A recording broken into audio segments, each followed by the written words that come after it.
স্মরণকালের সবচেয়ে ভয়াবহ বন্যা পরিস্থিতির মুখোমুখি বাংলাদেশ। ভারতের ত্রিপুরা ডুম্বুর হাইড্রোলিক পাওয়ার প্রজেক্ট বা ডুম্বুর গেট খুলে দেওয়া হয়েছে। এরপর থেকেই বন্যায় তলিয়ে গেছে ফেনী, নোয়াখালী ও কুমিল্লা অঞ্চল। তবে সর্বশেষ খবর পাওয়া পর্যন্ত জানা গেছে সবচেয়ে ভয়াবহ অবস্থায় রয়েছে ফেনী, ফুলগাজী, পরশুরাম ও ছাগলনা উপজেলা। এমন পরিস্থিতিতে প্রশ্ন আসছে, হঠাৎ করে কেনই বা ৩১ বছর পর না জানিয়ে ভারত ডুম্বুর গেট খুলে দিল? তবে কি শেখ হাসিনাকে ক্ষমতাচ্যুত করায় বাংলাদেশের মানুষের উপর প্রতিশোধ নিচ্ছে মোদি?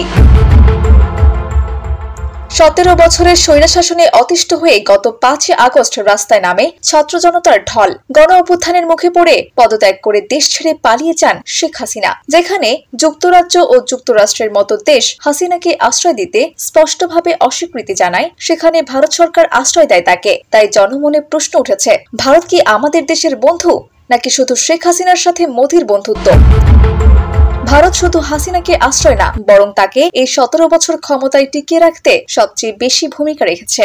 হাসিনাকে আশ্রয় দেওয়া নিয়ে যখন ভারতের বিরুদ্ধে চলছে আলোচনা সমালোচনার ঝড়, সেই মুহূর্তে ত্রিপুরার ডুম্বুর বাঁধ খুলে দেয় ভারত, যার ফলে ফেনী, নোয়াখালী ও কুমিল্লায় নামে আকস্মিক বন্যা। আটকা পড়ে প্রায় ১৮ লক্ষ মানুষ। বিচ্ছিন্ন হয়ে যায় বিদ্যুৎ ও মোবাইল নেটওয়ার্ক। প্রায় একতলা পরিমাণ উঁচুতে উঠে যায় পানির স্রোত। দ্রুত উদ্ধার করা না গেলে বড় ধরনের প্রাণহানি হওয়ার আশঙ্কা রয়েছে। জনমনে প্রশ্ন উঠেছে, ভারত কি তাহলে ইচ্ছে করে খুলে দিল ডুম্বুর বাঁধ? এর মধ্যে ভারতের এক গণমাধ্যম জি ২৪ ঘন্টার এক প্রতিবেদনে ভারতের ছেড়ে দেওয়া পানিতে বাংলাদেশের পরিস্থিতি নিয়ে কটাক্ষ করা হয়। বাংলাদেশ তখন স্বৈরাচারীর শাসন থেকে মুক্তি পেয়েছে, তখনও ভারতের বিভিন্ন মিডিয়া বাংলাদেশের বিপক্ষে গিয়ে প্রমাণ করে দিয়েছিল ভারতের মিডিয়া ও ভারত কট্টরপন্থী, বাংলাদেশ বিরোধী। এরপর থেকে নেটিজেনরা বলছে, হাসিনার হয়ে বাংলাদেশিদের উপর প্রতিশোধ নিতে ইচ্ছা করে ভারত খুলে দিয়েছে ডুম্বুর বাঁধ। কিন্তু ভারতীয় অন্যান্য গণমাধ্যমের তথ্য অনুযায়ী বেশ কিছু রাজ্যে গত কয়েকদিন ধরে চলছিল ভারী বর্ষণ। গত ২০ আগস্ট ভয়াবহ ভূমিধসে ভারতের সিকিমে তিস্তাবাদ জলবিদ্যুৎ কেন্দ্রটি ধসে পড়ে।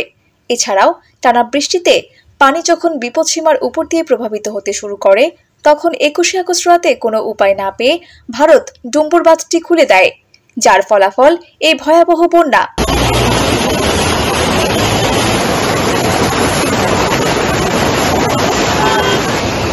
বাংলাদেশের জনগণের দাবি, এটা কোনো প্রাকৃতিক বন্যা নয়, এটা বন্ধু রাষ্ট্রের উপহার এবং রাজনৈতিক বন্যা। এখন প্রশ্ন হচ্ছে, ভারত যদি অপারগ হয়ে এই বাঁধ খুলে দিতে বাধ্য হয়, তাহলে কেন আগে থেকে সতর্ক করে বাংলাদেশকে জানিয়ে খুলে দেয়নি? হঠাৎ করে কেন যখন বাংলাদেশের মানুষ গভীর ঘুমে আচ্ছন্ন, তখন বাঁধ খুলে দেওয়া হয়? তাহলে হয়তো এমন বিপর্যয়ের মুখে পড়তো না আমার সোনার বাংলাদেশ। তাহলে কি আসলে ইচ্ছে করেই শেখ হাসিনার হয়ে প্রতিশোধ নিতেই এই বাঁধ খুলে দিল ভারত? আলেকজান্ডার জেসমিন ভূমি, জনগণ টিভি, ঢাকা।